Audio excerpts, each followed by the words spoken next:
will you give your shoulder to lean on? Ayan, ni Bossing MVP. Ayan. Dahil sabi niya, who will shoulder the cost?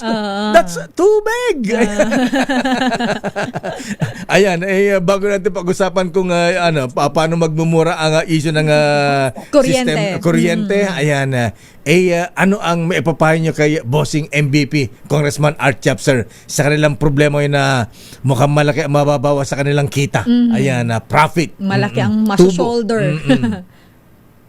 Ako naman, ang sagot ko lang kay Boss MVP is, you have always had our shoulders. It has always been yours. We have always been there. Matagal na namin kayong sinusuportahan. At kung iisipin po ni Boss MVP ay gusto natin tuluyang matumbat, mabankrupt ang Meralco, ayaw naman po natin yon.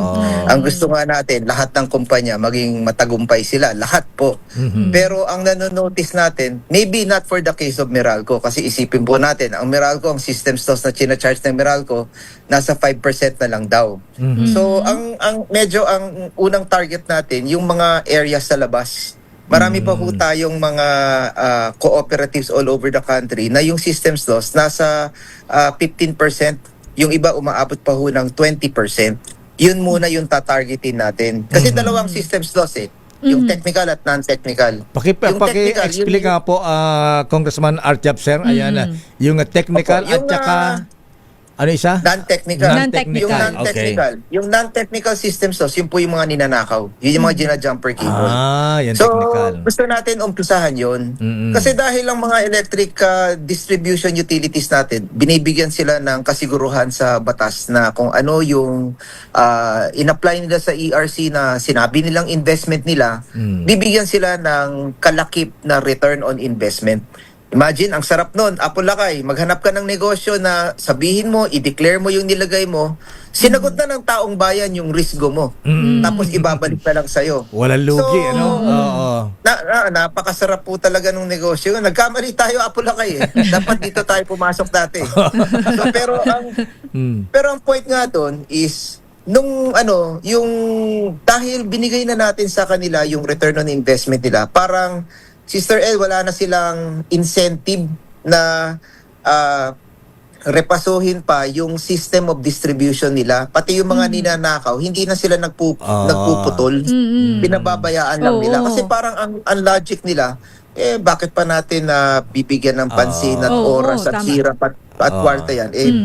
Meron naman tayong assured return binabalik na sa atin. So, number one, lahat po ng distribution utility, balikan nyo muna yung how you distribute electricity. Yan. Yung inefficiency, dalawa po yan sa non-technical.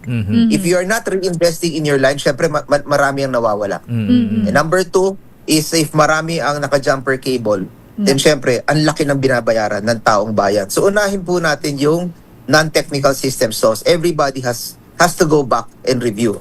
Pagkatapos dun po sa technical system source, yun po yung sinasabi na imposible talaga yung generate ng electricity. Minsan, ang layo ng pinaglalakbayan ng electricity na yon bago siya umabot dun sa bahay or dun sa final consumer.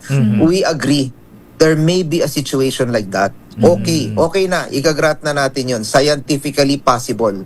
Industry-wide possible. Pero, pag-usapan rin natin. Kasi sa ibang bansa, ang systems loss nasa 3% lang sa technical systems loss.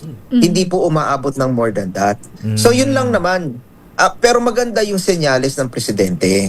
Kasi yung sinabi ng presidente na tanggalin natin yon ay ito yung isang recognition, pagkilala na unfair po yung system na binabaliwala natin, na yung kuryenteng hindi po natin natatanggap o hindi po natin ginagamit, okay lang, i-charge pa, bayaran pa rin nating lahat. Maganda yung senyales ng presidente. But Apulakay, sister, parang kulang. 5% lang. Parang sabi ng tao, nagbigay ka na nga ng tulong, chinani mo pa. Bakit mo naman gineta yung tulong na binibigay mo?